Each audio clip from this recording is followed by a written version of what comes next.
శ్రీరామ శ్రీమాత్రే నమః. యస్యో నామరూపాభ్యాం యాదేవి సర్వమంగళ తయోత్తు సంస్మరణాస్తంసాం సర్వతో జయమంగళం. త్రిదళం త్రిగుణాకారం త్రినేత్రం చ త్రియాయుధం త్రిజన్మ పాప సంహారం ఏకబిల్వం శివార్పణం. ఓం నమ శివాయ. ప్రేక్షక మహాశయులందరికీ కూడా నా హృదయపూర్వకమైనటువంటి శుభాభినందనాలు. నా పేరు ఇప్పిలి నరసింహ శర్మ. గతంలో మీకు జ్యోతిష శాస్త్ర పరంగా శివుని తరక కథల రూపంలోని అనేక ధర్మ సందేహాల రూపంలోని కొన్ని వీడియోలు చేసి మీకు పరిచయం అయ్యాను. నేను మీకు సుపరిచితుడినే. ఇప్పుడు పవిత్రమైనటువంటి కార్తీక మాస పర్వదినాలు. ఈ పర్వదినాల్లో పరమేశ్వరుని తరక సేవ చాలా గొప్పదని శాస్త్ర ప్రవచనం. ఈశ్వరుడు పోలాశంకరుడు, గొప్ప దయామయుడు, అన్ని దిక్కులా ఉన్నవాడు, అందరినీ రక్షించేవాడు, సకల చరాచర జగత్తుకి ఆధారభూతుడైనటువంటి ఆ పరమేశ్వరుని తరక లీలలు వర్ణనాతీతం. అయితే కార్తీక మాసంలో మామూలుగా జీవనం కొనసాగించేటువంటి 11 నెలలు ఒక పక్కన పెట్టి కార్తీక మాసంలో ఒక ప్రత్యేకమైన భక్తితో శివారాధన మాత్రం ప్రతి ఒక్కరూ తప్పనిసరిగా చేయాలి. చేసినందువల్ల వాళ్ళకు ఉండేటువంటి అనేక రకాల రుగ్మతులు, ఈతి బాధలు, రోగాలు, నష్టులు, శత్రుబాధలు, రుణబాధలు, అనేకమైనటువంటి కష్టాలన్నీ కూడా తొలగిపోతాయి అన్నది కూడా శాస్త్రం. కాబట్టి ఆ సేవ ఎలా చేయాలంటే శివుడు మెచ్చుకుంటాడు. ఎందుకంటే పత్రం పుష్పం ఫలంతో అని గతసారి చెప్పాను. మనం ఏ విధంగా నిరాడంబరంగా చేసేటువంటి సేవకు కూడా శివుడు పరమేశ్వరుడు గొప్ప ఐశ్వర్యాన్ని ప్రసాదించేటువంటిగా దాఖలాలు ఉన్నాయి.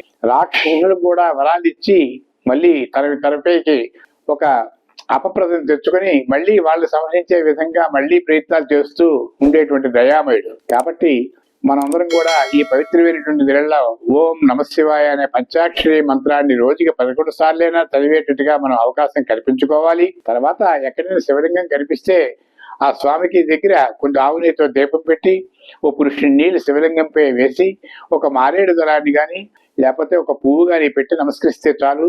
చాలా పవిత్రంగా భగవంతుడి దొరక పూజ జరిగినట్లే అని భావిస్తాడు పరమేశ్వరుడు. మనకు గొప్ప వరాలు ఇచ్చి ఆదుకుంటాడు అందరిలో నిస్సందేహం. కాబట్టి ఇప్పుడు ఏంటంటే నాకు ఒక చిన్న ఆలోచన వచ్చింది.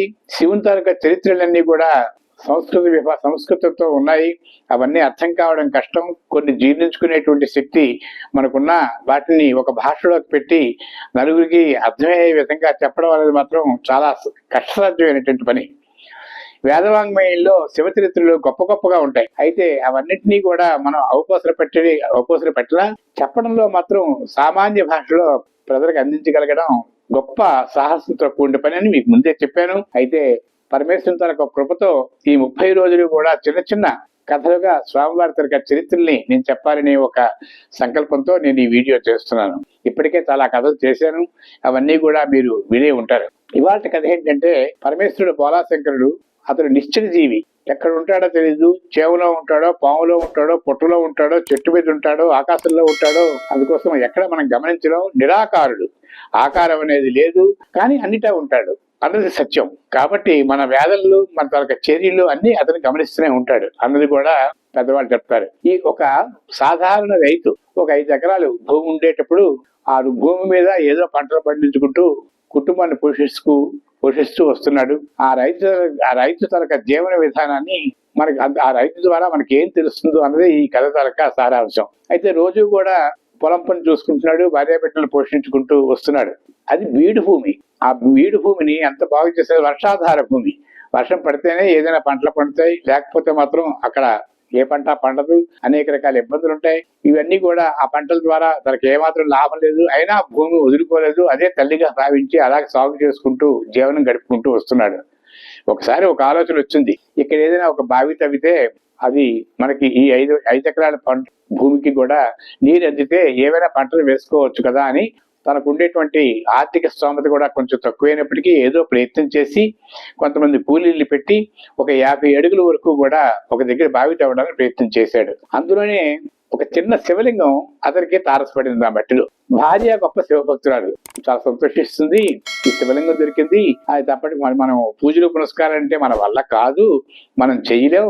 కాబట్టి ఇతోరకంగా మన ఇంట్లో పెట్టుకొని ఏదో భార్య పూజ పురస్కారం చేస్తుందనే సంకల్పంతో భార్యకి వర్తమానాన్ని పంపి పొలం దగ్గర రప్పించి ఆ శివలింగానికేమో అక్కడ ఉండేటువంటి నీళ్లతోనే ఒకసారి కడిగిన తర్వాత ఒక పువ్వు పెట్టి అక్కడ ఉండేటువంటి ఆ పువ్వులు తీసుకొచ్చి ఏవో పత్రులు కనిపించిన ఆకులన్నీ తీసుకొచ్చి ఆ స్వామి మీద వేసి, స్వామి నువ్వు అనుగ్రహించావో ఏమో నాకు తెలియదు, నేను కష్టాల్లో ఉన్నాను, కార్తీక మాస ప్రవచనాలు, ఇప్పుడు నాకు అట్టడుగు భూమి పొరల్లో నువ్వు దొరికావు, అది మంచికో చెడుకో నాకు తెలియదు, నన్ను కాపాడుతుంటే, నా కుటుంబాన్ని రక్షించుతుంటే అక్కడే నమస్కారం చేశాడు. భార్య చాలా సంతోషించింది, మనకి పరమేశ్వరుని అంతకు అనుగ్రహం కలిగింది, కాబట్టి ఈ శివలింగాన్ని మనం ఇంటికి తీసుకెళ్తానండి, రోజు పూజ చేసుకుంటానని చెప్పేసి ఆవిడ అక్కడి నుంచో కూడా పట్టుకొని ఇంటికి వెళ్ళిపోయింది.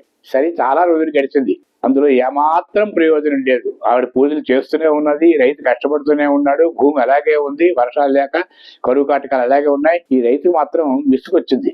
ఏదో శివలింగం అక్కడ ఏదో ఎవరో పిల్లలు ఆడుకుంటూ ఒకటి పండిస్తుంటారు, అది నాకు దొరకడం ఏమిటి, దాని మీద భక్తిని పెంచుకోవడం ఏమిటి, నా భార్యతో కూడా ఈ పూజా పురస్కారాల రూపంలో కొన్ని కొబ్బరికాయలు, అరటిపళ్ళు, దీపాలు అంతా ఖర్చు పెట్టి మరికొంత ఆర్థిక వ్యయం చేయడం ఏమిటి, ఇదంతా నా బుద్ధిమాంద్యం అని చెప్పి సరుకునేసరికి ఆ ఒక్క మాట బుద్ధిమాంద్యం అనే మాట మాత్రం తన మనసులో స్ఫురణలో కలిగింది.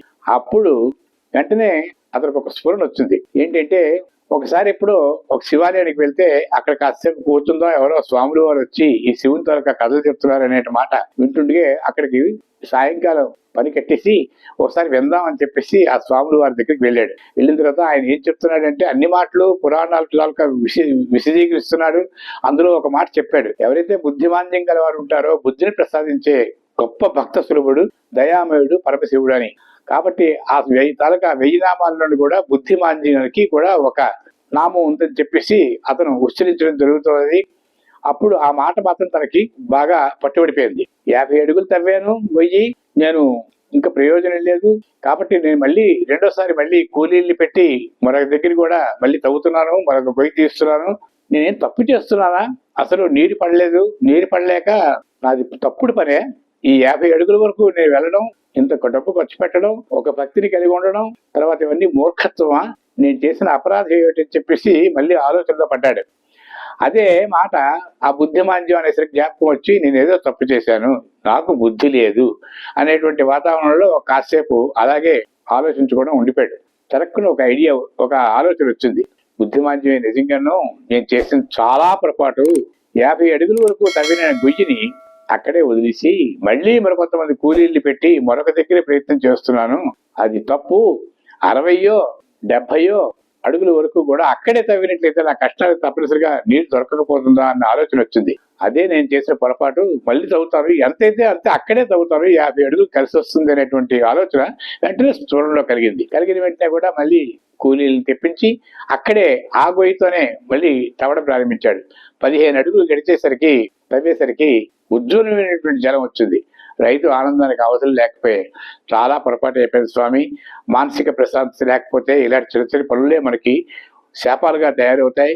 ఎంత చక్కని మాట అన్నాడు ఆ స్వామీజీ, అది నాకు స్ఫురణలో కలగడం ఏమిటి, నేను మళ్ళీ ఈ తాలూకా కార్యక్రమంలో ఈ సమయంలో నాకు అది ఆసరాగా దొరకడం ఏమిటి, నేను లాభాన్ని పొందడం ఏమిటి, ఆ శివలింగం దొరకడం ఏమిటి, నా భార్య పూజలు చేయడం ఏమిటి, ఈ కార్తీక మాసం పర్వదినంలో స్వామి నువ్వు గొప్ప దయాళుడివి, ఈ రూపంలో వచ్చి నాకు ఆ మాట జ్ఞాపకాన్ని తెప్పించి నన్ను అనుగ్రహించావా కణతండ్రి అని చెప్పి శివుడిని ప్రార్థించాడు.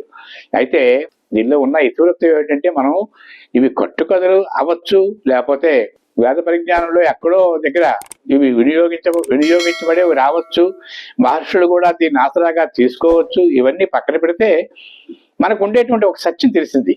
ఏదైనా సరే మన ఏకాగ్రత, మన బుద్ధి కుశలత, తర్వాత దీర్ఘంగా ఏదైతే మనం పనిచేస్తున్నామో దాని మీదే ఒక దృష్టి పెట్టి భక్తిని పక్కన పెట్టి కార్యక్రమంలో ముందుకు వెళ్ళగలిగినాడు తప్పనిసరిగా విజయం కలుగుతుందని చెప్పేసి శ్రీకృష్ణ పరమాత్మ భగవద్గీతలోనే చెప్పాడు. కర్మణ్యేవాధికారస్తే మా ఫలేషు కదాచన మా కర్మ ఫలహేతుర్భూ మాతేవ సంగోత్సవ కర్మణి అని. కాబట్టి కర్మ చేయాలి. కర్మ చేసిన తర్వాత దాని ఫలితం కోసం ఆశించకూడదు. కర్మ చేసిన దానికి ఒట్టునే పోదు, తప్పనిసరిగా దాని ఫలితం వస్తుంది అనేటువంటి శ్రీకృష్ణ పరమాత్మ మాట కూడా ఆ రైతుకి అప్పుడు స్ఫురణలోకి వచ్చింది. కాబట్టి మనం అనవసరంగా భగవతిని అంతా చేయకూడదు. మనకి ఇన్ని పనులు చేస్తున్నాం, ఉదయం నుంచి సాయంకాలం దాకా కూడా అనేక రకాల కార్యక్రమాలు మనం చేస్తున్నాం.